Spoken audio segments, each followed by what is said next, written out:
Ποιο τηλέφωνο έχω? Ξέρω εγώ ρε φίλε, ένα Xiaomi εκεί πέρα που πήρα πριν 5 χρόνια. Έκανε 200 ευρώ, τι να σου πω ρε φίλε. Ναι, σκυλί είναι, δεν με έχει απογοητεύσει. Εκτός από το όταν μιλάω για πάνω από 10 λεπτά στο Messenger με ανοιχτό το Instagram, τότε λίγο κολλάει, εντάξει. Και η μπαταρία τελειώνει πολύ γρήγορα, πρέπει να το φορτίζω κάθε μέρα ρε φίλε. Αλλά εντάξει, καλό είναι. Εγώ δεν ασχολούμαι και πολύ κιόλας, οπότε μια χαρά μου βολεύει. Το Xiaomi Redmi Note 7 Pro έχει μία οθόνη IPS, 6,3 inch, 1080p ανάλυση, Gorilla Glass 5 προστασία οθόνης, Snapdragon 675, πάρα πολύ τίμιος επεξεργαστής για mid-range κινητά, mid-range προσκαλά. Μπορεί να σηκώσει αρκετά βαριά πράγματα για λίγο και όχι ταυτόχρονα. Για κάμερα έχει τη Sony τον IMX586, 48 MP, πώς καν διαβάζετε αυτό, 1:2 το μέγεθος του αισθητήρα. Έχει και το focus μία κάμερα. Η δεύτερη κάμερα είναι απλά μια 5 MP για να κάνει βάθος. Ακόμα δεν είχαν πάθει την τρέλα να βάζουν 100 κάμερες, 100 άχρηστες κάμερες στα budget κινητά. Οπότε έχει ας πούμε μία depth. Δεν έχει ultra wide. Το βίντεο μπορεί να πάει μέχρι και 4K στα 30. Αν το κάνεις 1080p μπορεί να πάει μέχρι και 120 fps, άρα μπορείς και slow motion. Η selfie κάμερα είναι 13 MP, 1:3,1 inches το μέγεθος. Ακόμα δεν ξέρω αν το λέω σωστά αυτό. Βγάζει αρκετά τίμιες selfie πάντως. Και το βίντεο που μπορεί να κάνει η selfie μπροστινή είναι 1080p 30.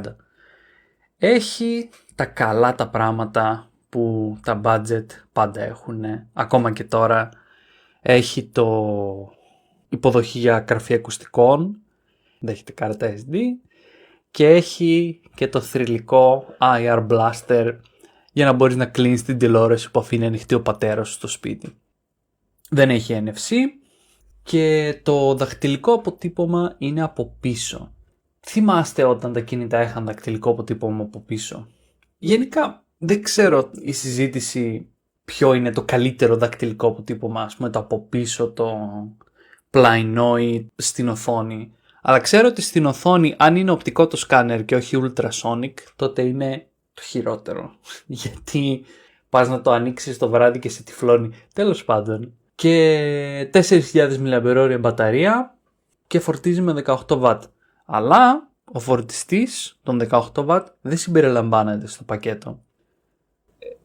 Εντάξει, τώρα δεν μπορώ να πω τίποτα γιατί έχουν βάλει και το καρφί για τα ακουστικά, έχουν βάλει και την κάρτα SD, έχουν βάλει και το Air Blaster. Αλλά βάλτε και ένα φορτιστή ρε χαμό, το ξέρω εγώ. Επόμενη στάση, Κατεχάκη.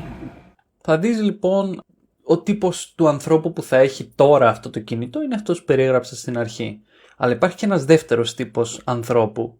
Ναι, έχω ένα Redmi Note 7 Pro από τα παλιά που είχα ξεχασμένα και τώρα που μου χάλασε το καινούριο μου Pixel και το έστειλα για να το επισκευάσουν μέχρι να το στείλουν πίσω, έχω αυτό. Του έχω βάλει μια custom ROM με ένα Pixel Experience και μαλάκα πετάει. Μόνο να μην είχε τα 60 Hz το ρυθμό ενός οθόνης και θα το χρησιμοποιήσω για καθημερινό, αλήθεια. Και εκεί καταλαβαίνεις πόσο σκατά είναι το software που βάζει η Xiaomi στα κινητά της. Γιατί μπορεί τα specs να είναι καλά, αλλά όταν το software είναι γεμάτο με εφαρμογές που δεν τις χρειαζόμαστε, με ένα σωρό bloatware και με ένα σωρό διαφημίσεις και γίνεται καλύτερο το κινητό όταν βγάζεις το official software και βάζεις κάποιο καλό software όπως το Pixel Experience, τότε καταλαβαίνεις, εντάξει, η Xiaomi έχει πει ότι ναι, γι' αυτό μπορούμε να πουλάμε τα κινητά μας σε τόσο χαμηλές τιμές, επειδή τα γεμίζουμε με bloatware και διαφημίσεις, αλλά γιατί να το κάνεις αυτό στον εαυτό σου? Και εντάξει, πες ας πούμε εγώ και τα άτομα που ασχολούμαστε με κινητά και να υπάρχει το bloatware και να υπάρχουν οι διαφημίσεις, μπορούμε απλά να τα ξυλώσουμε και να βάλουμε ένα AdGuard ή μπλοκάντα. Αλλά ο περισσότερος κόσμος που θα πάρει αυτό το κινητό θα πει ναι, ξέρω εγώ μαλάκα, έχει διαφημίσεις, τι να κάνω? Και δεν κάνει τίποτα. Θες κάτι μπράβο? Αν δεν φας, θα πεινάσουμε και οι δύο.